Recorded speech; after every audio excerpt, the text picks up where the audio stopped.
La part de fortune en taureau. Avec cette position de la part de fortune, les natifs recherchent tout ce qui est solide et durable et ne portent en général pas d'attention à des plaisirs légers et superficiels. Le plus souvent, ils désirent connaître le sens et l'utilité de toute chose pour pouvoir construire le futur de manière sûre. Leur plus grand plaisir réside dans leur capacité à cultiver et à donner forme à la substance de la vie. C'est un exemple des énergies positives de la part de conscience impersonnelle en Scorpion qui sont canalisées donc dans la matière. Et de la manière dont celle-ci s'exprime à travers la part de fortune, nous pouvons reconnaître si les forces scorpioniques sont considérées sous un angle négatif, alors on n'en voit que les aspects destructifs, désordonnés et corrupteurs dans l'expression donnée au monde. La personne ayant cette part de fortune en taureau sait combien les individus peuvent se détruire par manque de patience. Les choses ne se matérialisant pas instantanément, elle peut effectivement s'agiter. Elle regarde les situations précaires et imprévisibles auxquelles elle se trouve confrontée dans la vie, mais s'identifier à elle signifierait pour elle la perte de son sentiment de stabilité.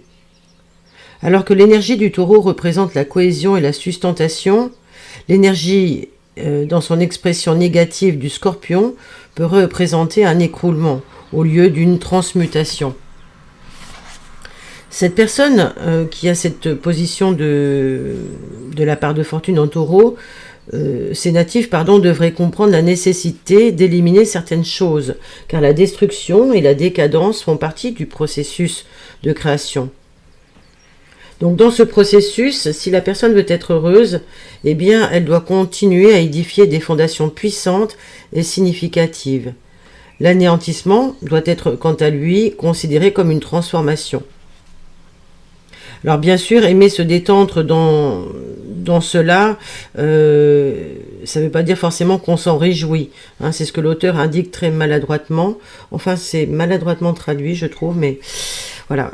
Donc, les natifs préfèrent travailler en vue de progresser, quel que soit le temps à y consacrer, pourvu que donc le sentiment de stabilité soit suffisant pour garantir à ces natifs un jour de pouvoir se détendre en toute sécurité et profiter de ce qu'ils ont construit. Alors on dit ici que le repos, l'action mesurée et les progrès lents sont des exemples de la part de conscience impersonnelle en Scorpion, qui est en fait le lieu de la régénération et de la croissance. Schulman nous précise que l'une des plus grandes joies de la part de fortune en taureau se situe dans le vécu de l'amour au niveau personnel et de son expression sur le plan physique. Il y a cependant une grande différence entre la sexualité du taureau et celle du scorpion. Avec la part de fortune en taureau, on ressent le besoin de ne pas séparer l'amour de la sexualité, et cette séparation artificielle donnerait donc l'expérience des niveaux inférieurs du scorpion qui sont nuisibles à une véritable objectivité du taureau. La sexualité du taureau est toujours axée sur la construction d'une union pleine de sens, basée sur la chaleur, la sincérité et encore en plus la valeur de l'engagement, de la fidélité. À travers la part de conscience impersonnelle en Scorpion, l'individu peut observer ce qui est perçu et ressenti comme une mauvaise utilisation de la sexualité. Le Scorpion cherche à ce que les relations et l'amour deviennent des espèces de récipients d'où s'écoule un flux d'émotions pures et chaleureuses qui viendraient apaiser et nourrir la nature intérieure de l'homme, afin qu'elle puisse se transformer.